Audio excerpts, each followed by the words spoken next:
September 7 23-ാം ആഴ്ചയിലെ ഞായറാഴ്ച. ലൂക്ക 14 25 മുതൽ 33 വരെ വാക്യങ്ങൾ. 1960-കളിലെ പ്രശസ്ത പ്രൊഫഷണൽ ഫുട്ബോൾ കളിക്കാരനായ ഗെയിൽ സയേഴ്സ് എപ്പോഴും കഴുത്തിൽ ഒരു സ്വർണ്ണ മെഡൽ ധരിച്ചിരുന്നു. ഏകദേശം 10 രൂപ നാണയത്തിൻ്റെ വലിപ്പം. അതിൽ 3 വാക്കുകൾ ആലേഖനം ചെയ്തിരുന്നു: ഐ ആം തേർഡ്, അല്ലെങ്കിൽ ഞാൻ മൂന്നാമൻ. ഈ വാക്കുകൾ അദ്ദേഹത്തിൻ്റെ ഏറ്റവും കൂടുതൽ വിറ്റഴിക്കപ്പെട്ട ആത്മകഥയുടെ തലക്കെട്ടായി മാറി. എന്താണ് ഈ വാക്കുകളുടെ അർത്ഥം?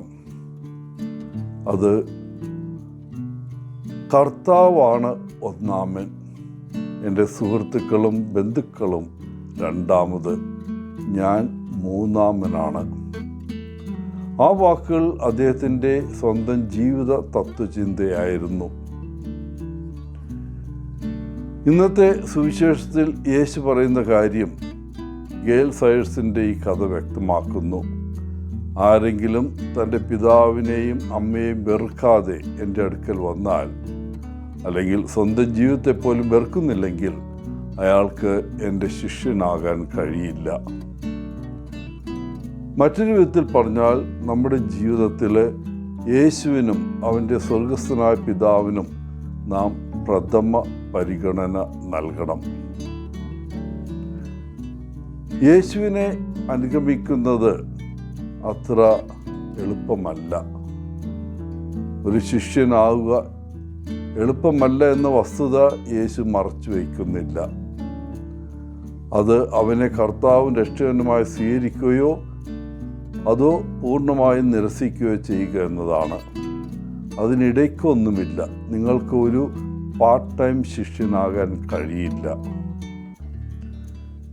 ഇന്നത്തെ സുവിശേഷ വായനയിൽ അവൻ്റെ ശിഷ്യനാകാൻ നമുക്ക് ചെയ്യേണ്ട 3 കാര്യങ്ങളെക്കുറിച്ച് പരാമർശിക്കുന്നു. ഒന്നാമതായി, നമ്മുടെ കുടുംബത്തെയും സ്വന്തം ജീവിതത്തെയും നാം വെറുക്കണം. ഇതിനർത്ഥം യേശുവിനെ നമ്മുടെ മുൻഗണനയാക്കണം. അപ്പോൾ എല്ലാം ശരിയാകും. നമ്മൾ നമ്മുടെ കുടുംബാംഗങ്ങളെയും സുഹൃത്തുക്കളെയും സ്നേഹിക്കുന്നു. പക്ഷേ പള്ളിയിൽ പോകരുത് എന്ന് അവരാരെങ്കിലും പറയുകയാണെങ്കിൽ അവരെ ശ്രദ്ധിക്കരുത്. പകരം നമ്മൾ അവർക്ക് വേണ്ടി പ്രാർത്ഥിക്കുന്നു. തക്ക സമയത്ത് അവർ സത്യം മനസ്സിലാക്കുകയും സഹ ക്രിസ്ത്യാനികളായി തീരുകയും ചെയ്യും. രണ്ടാമതായി, യേശുവിനെ അനുഗമിക്കണമെങ്കിൽ നമുക്ക് സ്വന്തം കുരിശ് ചുമക്കേണ്ടത് ആവശ്യമാണ്. ഇത് നമുക്ക് നമ്മുടെ അഹങ്കാരത്തിന്, നമ്മുടെ പഴയ ശീലങ്ങൾക്കും പെരുമാറ്റത്തിനും ഒരു അന്ത്യം വരുമെന്ന് അർത്ഥമാക്കുന്നു. അങ്ങനെ നമുക്ക് അവനോടൊപ്പം ഒരു പുതിയ ജീവിതം നയിക്കാൻ കഴിയും.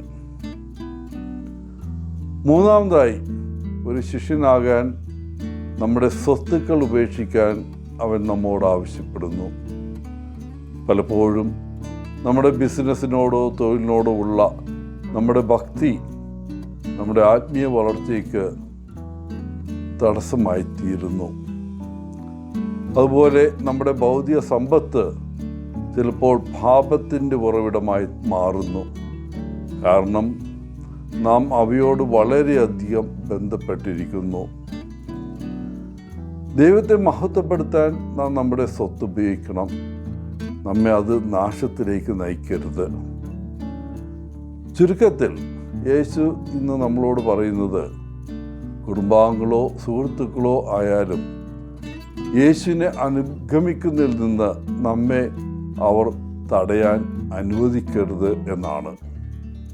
നമ്മുടെ ജീവിതം പൂർണ്ണമായും അവന് സമർപ്പിക്കുന്നതിൽ നിന്ന് നമ്മെ തടയാൻ നമ്മുടെ വസ്തുവകൾ ഉൾപ്പെടെയുള്ള ഒന്നിനെയും അനുവദിക്കരുത്. പ്രിയപ്പെട്ടവരെ, ഒരു യഥാർത്ഥ ക്രിസ്തു ശിഷ്യനാകാൻ നാം യേശുവിന് നമ്മുടെ ഏറ്റവും പ്രധാനപ്പെട്ട മുൻഗണനയും ഒന്നാം സ്ഥാനവും നൽകണം. അപ്പോൾ മറ്റെല്ലാ കാര്യങ്ങളും രണ്ടാമതും മൂന്നാമതുമായി തീരുന്നു. എല്ലാവർക്കും നല്ല ഒരു ഞായറാഴ്ച ആശംസിച്ചുകൊണ്ട് ഒത്തിരി സ്നേഹത്തോടെ പോളച്ചൻ CSSR ഫ്രം കേരള.